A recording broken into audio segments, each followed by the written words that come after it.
ये सनातन धर्म सभा है, तो एक बार हम लोग समझे तो सही कि सनातन है क्या।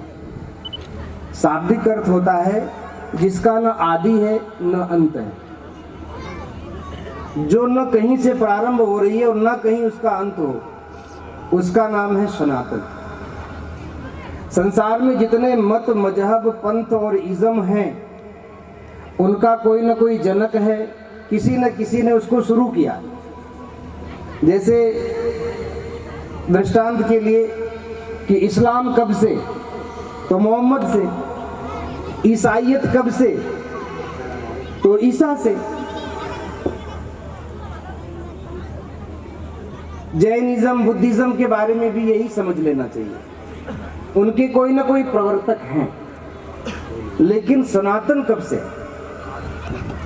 हमारी जब दशनाम परंपरा की जो गुरु परंपरा का स्मरण किया जाता है, तब नारायणम पद्म भवम वशिष्ठम शक्तिम च तत्पुत्र पराशरम च व्यासम सुखम गौड़ पदम महांतम गोविंद योगींद्र मथास्य शिष्यम तम त्रोटकम वार्तिक कार्यमन्यः अस्मद गुरोः संतत मानतोस्मि। कहाँ से शुरू होती है? भगवान नारायण से। सृष्टि के आदि से भगवान नारायण जब हिरण्यगर्भ अंड से विस्फोट हुआ और उसके अंदर से 5 तत्व 25 प्रकृतियां प्रकट हुई, और वहीं से उस क्षीर सागर से भगवान शेषशाही नारायण प्रकट हुए।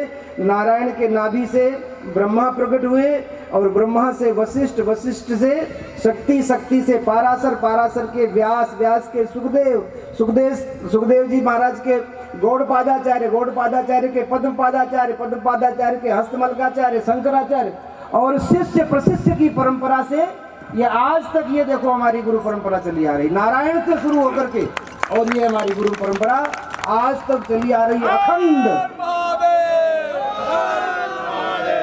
अखंड अविच्छिन्न परंपरा। ये किसी व्यक्ति के द्वारा प्रतिपादित नहीं है। कुछ लोग कहते हैं, आजकल प्रयास चल रहा है कि सनातन धर्म को नष्ट कर देना चाहिए। अरे भैया, सनातन धर्म को नष्ट करने की हिम्मत तुम्हारी नहीं है। जिसके रक्षक परमात्मा हो, जिसके जनक परमात्मा हो, उस परमात्मा की सृष्टि को नष्ट करने की सामर्थ्य मानव में नहीं। ये हमारी शिष्य प्रशिष्य शुरू की परंपरा, आदि से यहाँ तक अंत तक। और इसके बाद सनातन कहते किसको है, उसका शाब्दिक अर्थ तो मैंने बताया। और सनातन का तात्पर्य है कृते च प्रतिकर्तव्यम एष धर्म सनातन। जिसने हमारे प्रति थोड़ा सा भी उपकार किया हो, उसके प्रति हृदय से कृतज्ञ रहना, यही सनातन धर्म है। सनातन धर्म किसी पुस्तक में बंद नहीं है। सनातन धर्म एक जीवन पद्धति है जिसमें संपूर्ण वैदिक वाङ्मय समाहित है। कृते च प्रतिकर्तव्यम, मन जिसने हमारे प्रति उपकार किया हो। अब इस उपकार की गिनती आप करना शुरू करें कि जब से हमारा जब जन्म हुआ, तब हम एक मक्खी उड़ाने में भी समर्थ नहीं थे। उस समय माता पिता ने हमारी परवरिश करके हमको बड़ा किया, उनका उपकार है। फिर बड़े भाई, बड़ी बहन, काका, ताऊ, चाचा, वो लोग भी तो हमको गोद में लेकर खिलाए ना। उनको कोई किराया थोड़ी दिया हमने, उनका भी उपकार है। इस पृथ्वी पर हमने जीवन धारण किया, इस धरती माता का उपकार है। भगवान सूर्य ने हमको ऊर्जा प्रदान की, सूर्य का उपकार है। पवन देव, जल देव, यहाँ तक कि हमारे जो पूर्वज पितृ गए, दादा परदादा गए, वो अपनी संपत्ति, खेत मकान, गहना छोड़कर गए, वो हमको मिला। तो उनके प्रति कृतज्ञ रहना, उनका समय समय पर श्राद्ध, पिंडदान, तर्पण इत्यादि करना, ये उनके प्रति कृतज्ञता है। पूरा सनातन धर्म इस एक वाक्य में समाहित है, कृते च प्रतिकर्तव्यम एष धर्म सनातन। जिसने हमारे प्रति उपकार किया है, उसके प्रति कृतज्ञ रहना, ये हमारा सनातन धर्म है।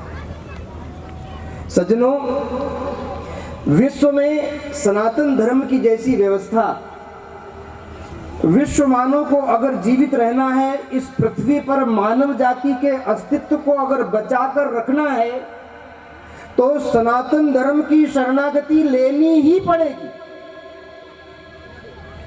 बाकी संसार में जितने मत मजहब पंथ और इज्म चल रहे हैं, उनकी स्थिति आप देख रहे हैं।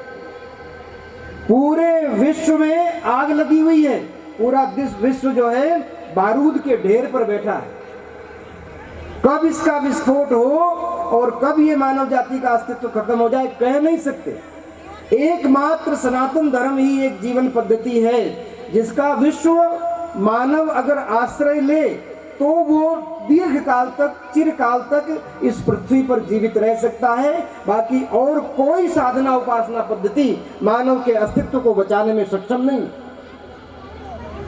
ये सर्वश्रेष्ठ जीवन पद्धति है। हिंदू राष्ट्र की बात चलती है। हिंदू राष्ट्र की परिकल्पना हम लोगों ने की है। हम सब चाहते हैं हिंदू राष्ट्र, राम राज्य, सनातन धर्म के अनुसार शासन व्यवस्था स्थापित हो, ऐसा हम लोगों का मत है, हमारा विश्वास है। हम उसके लिए दार्शनिक आधार पर, व्यवहारिक आधार पर और वैज्ञानिक आधार पर प्रयास कर रहे हैं। किस तरह से ये संभव होगा, शीघ्र ही ये परिणाम सामने आएगा। जल्दी ही, शीघ्र ही ये राष्ट्र हिंदू राष्ट्र घोषित होगा।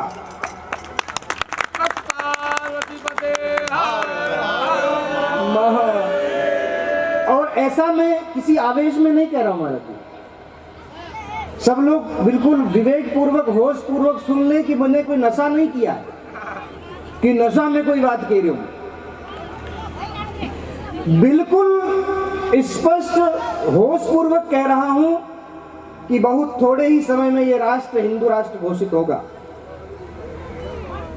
क्योंकि हिंदू राष्ट्र घोषित किए बिना विश्व की समस्याओं का समाधान हो ही नहीं सकता। जैसे शरीर में हृदय की स्थिति है, अगर हृदय ठीक नहीं है तो शरीर ठीक नहीं है।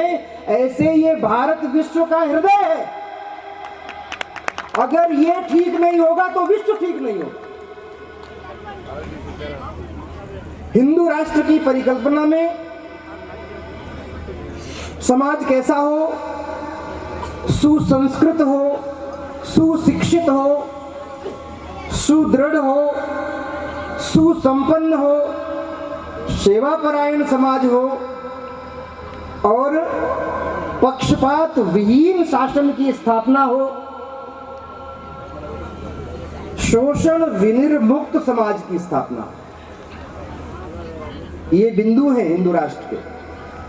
सुसंस्कृत, सुशिक्षित, सुदृढ़, सुसंपन्न, सेवापरायण, पक्षपात रहित और शोषण विनिर्मुक्त समाज की स्थापना जब इस धरती पर, इस राष्ट्र में होगी, तो ही ये देश और ये देश पूरे विश्व का मार्गदर्शन कर सकता है। इसमें सभी वर्णों को समाहित किया गया, चारों वर्ण और पंचमा जो पांचवा वर्ण है, उन पांचों को समाहित किया गया, जिसमें ब्राह्मण सुसंस्कृत सुशिक्षित, क्षत्रिय सुदृढ़, वैश्य सुसंपन्न, शूद्र सेवापरायण और अंत्यज जिसको कहा गया उनके लिए पक्षपात, शोषण विनिर्मुक्त। और जो और मत संप्रदाय के लोग यहाँ रहते हैं, ईसाई, मुसलमान और जो भी, उनके साथ पक्षपूर्ण, पक्षपात विहीन, किसी के साथ पक्षपात न हो, सब अपने अपने विश्वास के अनुसार उपासना करने के लिए स्वतंत्र हों, लेकिन अपना विश्वास किसी पर लादा न जाए। मैं कर रहा हूं वही ठीक है और तुम कर रहे हो वो गलत है, और तलवार के नोक पर प्रलोभन दे करके भोले भाले जीवों को, नागरिकों को, हमारे समाज के इस अभिन्न अंग को तोड़ करके उनकी निष्ठा का परिवर्तन करके और एक दूसरे संप्रदाय में उनको जोड़ना, ये घोर अपराध है।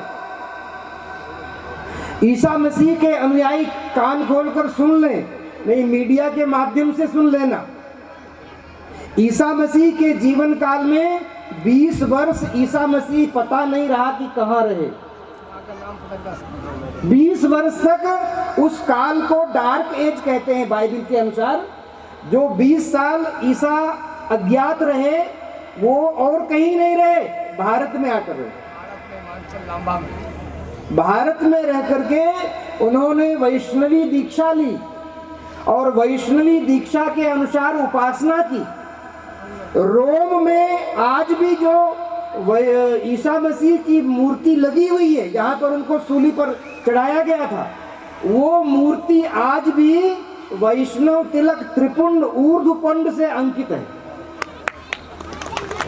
ईसा मसीह की मूर्ति पर आज भी ऊर्ध्वपुंड लगा हुआ है। ईसा मसीह वैष्णव थे और वैष्णवता का प्रचार प्रसार उन्होंने किया। तो भैया सभी लोग एक स्वर में मिलकर के, उनके जितने भी यहाँ चट्टे बट्टे घूम रहे हैं इस क्षेत्र में, आजकल तो महाराज जी इन्होंने भगवा पहनना शुरू कर दिया है, रुद्राक्ष की मालाएं पहनना शुरू कर दी है। तो उनको लगे कि औपनिज बाजी, ऐसा षड्यंत्र पूर्वक ये कुकृत्य यहाँ कर रहे हैं। और अब समाज जागृत है। इस तरह के छद्म वेशधारी सेवा के नाम पर अपनी कुत्सित मनोवृत्तियों को जो ये पूरा करने का प्रयास कर रहे हैं, उसको पूरा नहीं होने दिया जाएगा। ये हमारे हिंदू राष्ट्र की परिकल्पना है। फिर दूसरी बात मैं कहना चाहता हूं, कोई भी राष्ट्र, भाई सज्जनों, ये राष्ट्र लगभग 1000 वर्ष तक गुलाम रहा। 800 वर्ष तक लगभग छुटपुट शासन मुगलों का रहा कहीं कहीं देश में, और 200 वर्ष तक अंग्रेजों ने शासन किया। तो उस गुलामी के काल में बहुत से हमारे जीवन मूल्य, देवस्थान, तीर्थ और हमारे आदर्श और अस्तित्वों को नष्ट करने का प्रयास किया गया। पराजय के काल में कोई भी जाति पराजित हुई हो और गुलाम हो गई हो, तो उस पराजित जाति को स्वतंत्र होने का अधिकार है। मानवाधिकार की सीमा में पराजित जाति को स्वतंत्र होने का अधिकार है। और पराजय के काल में जो उनके आदर्श अस्तित्व के प्रतीक चिन्ह थे, जो उनके तीर्थ थे, देवालय थे, उनको पराजय के काल में नष्ट किया गया हो, तो मानवाधिकार की सीमा के अंतर्गत उनको पुनरुद्धार करने का मूल अधिकार है। आज जगह जगह मजारों के नीचे, दरगाहों के नीचे देवस्थान प्राप्त हो रहे हैं। ये तो 2-4 जगहों की चर्चा आई है, यहाँ खुदा, वहाँ खुदा, और जहाँ नहीं खुदा वहाँ खोद कर देखो, वहाँ भी महादेव ही बैठा है। जितने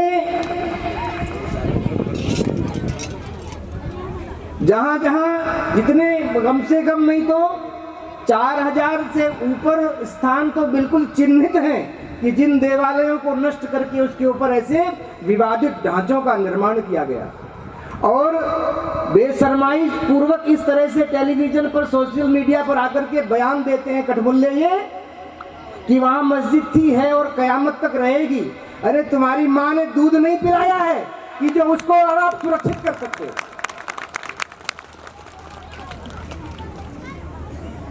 जो स्थान पराजय के काल में हमने खोए थे, उन स्थानों को हम पुनः प्राप्त करेंगे और उनको पुनः भव्य स्थान पर स्थापित करके उन देवालयों में पुनः पूजन अर्चन प्रारंभ हो। इसके लिए संपूर्ण संत समाज कटिबद्ध है। और उन संत समाज, ये 5-10 साधु बैठे हैं, क्या समझ रहे हो, 5-10 बैठे हैं, इनके एक एक के पीछे हजारों अनुयायी खड़े हैं। जिस दिन ये अंगड़ाई लेंगे उस दिन पूरा समाज आंदोलित होगा और फिर उस आंदोलन को किसी को रोकने की हिम्मत नहीं होती। तो अस्तित्व और आदर्श ये हमारे जो नष्ट हुए, उनको हमें पुनः प्रतिष्ठित करने की हमारी को आवश्यकता है और हमारा अधिकार भी है।